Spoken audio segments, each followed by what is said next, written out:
Welcome to Safinama news Chakwal. Safinama news channel में आपको खुश आमदीद कहते हैं।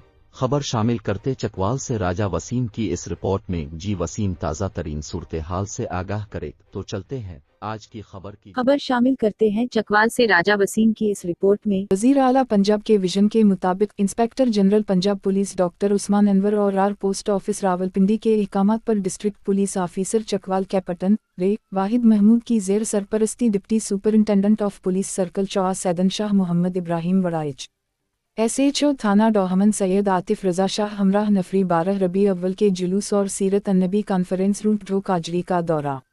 रिपोर्ट राजा वसीम से deputy superintendent of police circle Choa Saidan Shah Muhammad Ibrahim Waraich. SHO थाना डोहमन सैयद आतिफ रजा शाह का थाना डोहमन की हुदूद में वाक़ई गाँव ड्रो काजड़ी सीरत अन्नबी कॉन्फ्रेंस और जुलूस मुंतजिम से मुलाकात, जिसमें कारी असद इरफान, अजमत हसीन, अनवार अहमद, राजा शौकत झाटला भी मौजूद थे, जिस पर मुंतजिम हजरात का deputy superintendent of police circle Choa Saidan Shah Muhammad Ibrahim Waraich SHO थाना डोहमन सैयद आतिफ रजा शाह से हर साल की तरह इस साल भी अमन व अमान की फ़िज़ा को बरकरार रखने की यकीन दहानी करवाई और इंतज़ामिया से हर तरह के ताउन को यकीनी बनाने पर एतिमाद का इजहार किया। दौरान मीटिंग मीडिया कवरेज सफ़ीनामा के डिस्ट्रिक्ट क्राइम रिपोर्टर राजा वसीम उर्फ राजू चंद भी मौजूद थे।